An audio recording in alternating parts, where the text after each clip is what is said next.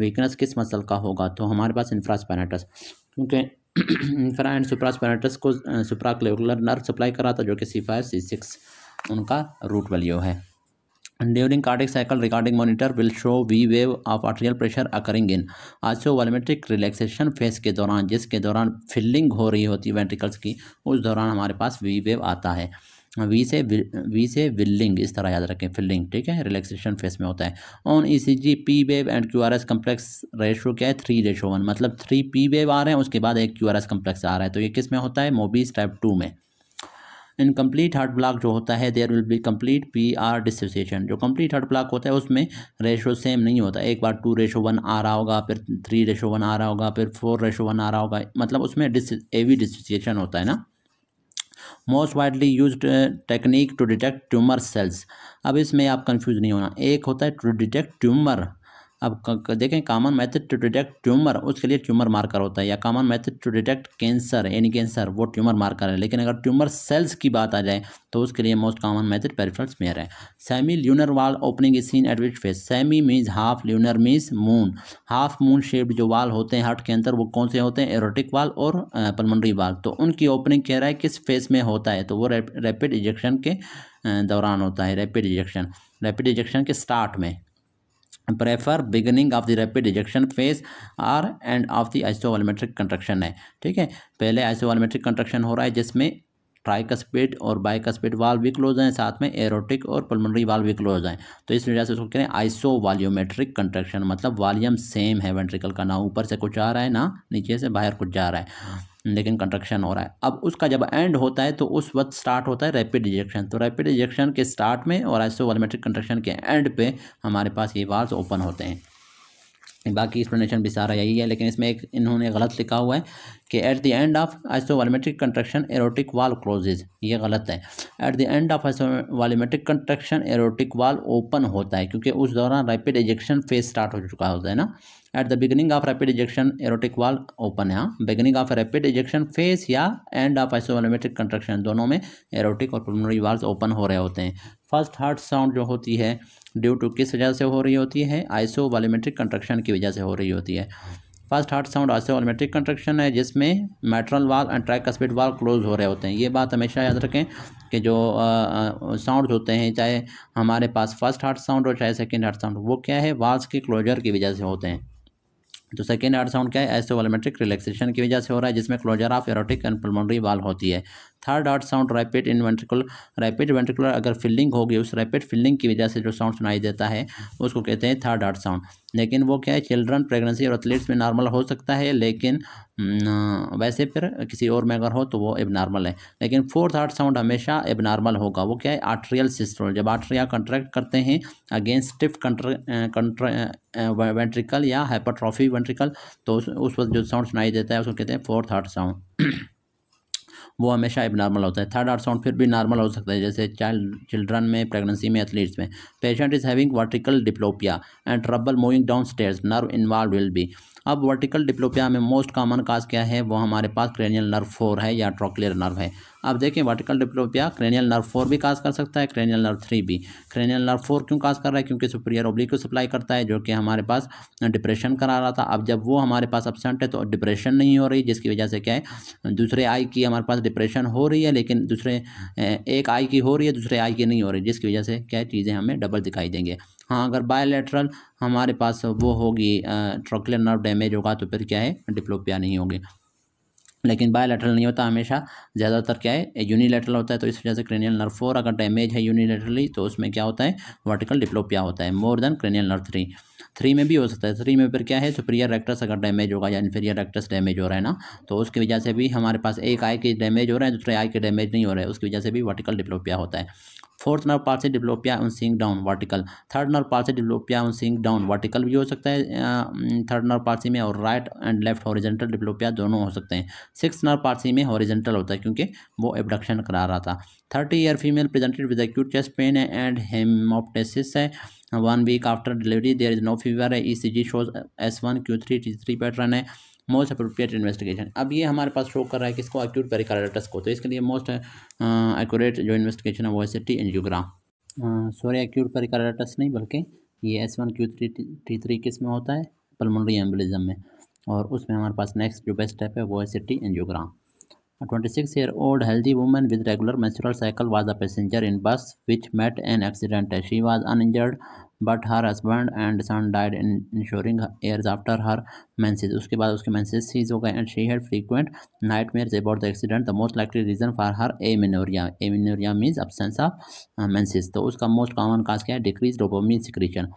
Dopamine decrease हो रहा है, मतलब प्रोलैक्टिन इनहिबिटन फैक्टर जो कि हाइपोथैलेमस से आता है, तो वो हमारे पास क्या करेगा, जब वो हमारे पास उससे आता है, ये prolactin inhibiting factor anterior pituitary से, जब वो डिक्रीज़ हो गया, वो डोपामिन होता है ना, तो क्या है, प्रोलैक्टिन प्रोडक्शन इनहिबिट नहीं होगी, प्रोलैक्टिन प्रोड्यूस होगा, मिल्क प्रोड्यूस होगा, और जब भी प्रोलैक्टिन प्रोड्यूस होता है तो वो इनहिबिट करता है GnRH को, गोनेडोट्रोफिन रिलीजिंग हार्मोन, जो कि हाइपोथैलेमस से रिलीज़ हो रहा था। जब वो इनहिबिट होगा तो फिर FSH LH एंटीरियर पिट्यूटरी से रिलीज़ नहीं होगा, और उसके बाद उसकी फिर मेंसेस नहीं होंगी। लेकिन decreased dopamine will cause more prolactin to be released and which will inhibit GnRH. This results in amenorrhea. Which of the following volume या capacity in the lungs after normal tidal volume expiration? Normal tidal volume को अगर आप expire करें उसके बाद जो volume रह जाती है उसको कहते हैं फंक्शनल रेजिडुअल कैपेसिटी है। लेकिन अगर क्या है, आप मैक्सिमम क्या करते हैं, एक्सपायरेशन करते हैं, उसके बाद जो रह जाए उसको फिर कहते हैं रेजिडुअल वॉल्यूम। इनमें कन्फ्यूज नहीं होना आपने। और टाइडल वॉल्यूम किसको कहते हैं, नॉर्मली एक इंस्पायरेशन के दौरान जितना वॉल्यूम आप लेते हैं। The volume of air remaining in the lungs after maximum full expiration के बाद जो रहता है उसको कहते हैं रेजिडुअल वॉल्यूम। उसका जो क्वांटिटी है, वैल्यू है 1200 है। लेकिन volume remaining in the lungs after a tidal volume, सिर्फ टाइडल वॉल्यूम आप रिलीज़ कर दो, नॉर्मली जितना रिलीज़ कर रहे हैं, तो उस वक्त हमारे पास जो बाकी रह जाता है उसको कहते हैं फंक्शनल रेजिडुअल कैपेसिटी, वो होता है 2300 ml। अच्छा, उसके बाद during inspiration what will happen, inspiration के दौरान क्या होता है, जो थोरेसिक आर्टेरियल प्रेशर है वो डिक्रीज़ होता है, जिसकी वजह से क्या है, डायलेटेड थोरेसिक वेन्स हो जाते हैं। क्योंकि आर्टरी में प्रेशर कम हो गया तो आर्टरी से ब्लड फ्लो आगे नहीं हो रहा, तो पीछे जो वेन्स होंगे, थोरेसिक वेन्स होंगे, उनके अंदर ब्लड एक्यूमुलेट होगा तो वो डायलेट हो जाएंगे। What is necessary in G1 for next phase two occur, G1 के बाद G2 फेज होता है, उस दौरान S फेज होता है, तो उसमें क्या होता है, G1 फेज के दौरान DNA सिंथेसिस हो जाती है, उसके बाद फिर नेक्स्ट फेज होता है। वेजाइकल below clavicle and sternal above sternal angle. अब वेजाइकल अगर बनेंगे क्लेविकल के नीचे और एबव स्टर्नल एंगल, ये हमारे पास श्रिंगल्स में भी बनते थे, तो ये C3 C4 वाले एरिया में बनते हैं, डर्माटोम के अंदर। लोकल लिम्फेटिक ऑब्स्ट्रक्शन वारिसिला जोस्टर की वजह से, लोकल लिम्फेटिक ऑब्स्ट्रक्शन क्योंकि वो नर्व्स के अंदर हमारे पास वो हो जाता है, डॉर्मेंट फॉर्म में पड़ा होता है, और फिर क्या है, नर्व को हमारे पास नर्व के अंदर क्या नाइट्यूल्स या वेजाइकल बना लेता है, और बहुत ज़्यादा इसमें पेन भी होती है। C3 C4 एरिया वाले एरिया में, क्लेविकल से नीचे, एक्सटर्नल एंगल से ऊपर। Local lymphatic obstruction is caused by the combination of which two, तो इन्फेक्शन नियोप्लाजिया कल भी पढ़ा था। इन लिम्फेडिमा, लिम्फेडिमा का मतलब भी लोकलाइज्ड स्वेलिंग है, और किस वजह से, लिम्फेटिक ऑब्स्ट्रक्शन की वजह से। In lymphedema, lymphatic obstruction is caused by infection and fibrosis की वजह से हो रही है। एडिमा या ascites in liver patient is due to decrease oncotic pressure, ये भी हमने पढ़ा था। ऑन्कोटिक प्रेशर या ऑस्मोटिक प्रेशर ये होता है प्रोटीन्स की वजह से। तो लिवर पेशेंट जो होते हैं CLD वाले, उनमें क्या है, प्रोटीन कम बनता है, अल्ब्यूमिन कम बनता है। जब अल्ब्यूमिन कम होगा, प्रोटीन क्या करते हैं, वाटर को, प्लाज्मा को अपने साथ अट्रैक्ट किए रखते हैं। जब अल्ब्यूमिन कम होगा तो प्लाज्मा उनके साथ अट्रैक्ट हुए नहीं रहेगा, बल्कि लीक होगा ब्लड वेसल से, और क्या हो जाएगा, एडिमा होगा, साथ में एसाइटिस होगी। Pregnant lady at 34 weeks of pregnancy with koilonychia and pallor blood picture will show decrease MCV MCH। अब प्रेग्नेंट लेडी है, 34 वीक है, उसको क्या है, कोलिनाकिया, ब्रिटल नेल्स है ना, ये क्रोनिक आयरन डिफिशिएंसी एनीमिया में होता है, एंड पैलर भी है, इससे भी हमें पता चल रहा है एनीमिया है। ब्लड पिक्चर विल शो, तो आयरन डिफिशिएंसी एनीमिया में MCV भी डिक्रीज हुआ होता है, माइक्रोसिटिक होता है ना, और हाइपोक्रोमिक होता है, MCH भी डिक्रीज हुआ पड़ा होता है, तो इस वजह से ए है। Man waiting for the bus from 60 minutes in the moderate heart environment है, ठीक है, मॉडरेट हार्ट इन्वायरमेंट में मैन वेट कर रहा है, तो उस वक्त बॉडी किस तरह से टेम्परेचर को रेगुलेट करता है, क्यूटेनियस हाइपरीमिया, मतलब ब्लड वेसल जो होते हैं स्किन के, वो हमारे पास क्या होते हैं, डायलेट हो जाते हैं, और उनसे हीट लॉस होता है। What is posterior to root of left lung, के पोस्टीरियर पे वेगस नर्व होता है, और यहाँ पर ये देखें, यहाँ पर हम पढ़ेंगे एरोटा भी होता है, वेगस नर्व, दोनों हमारे पास क्या होते हैं, aorta posterior to left root lung है, और वेगस नर्व भी posterior to root of left lung है।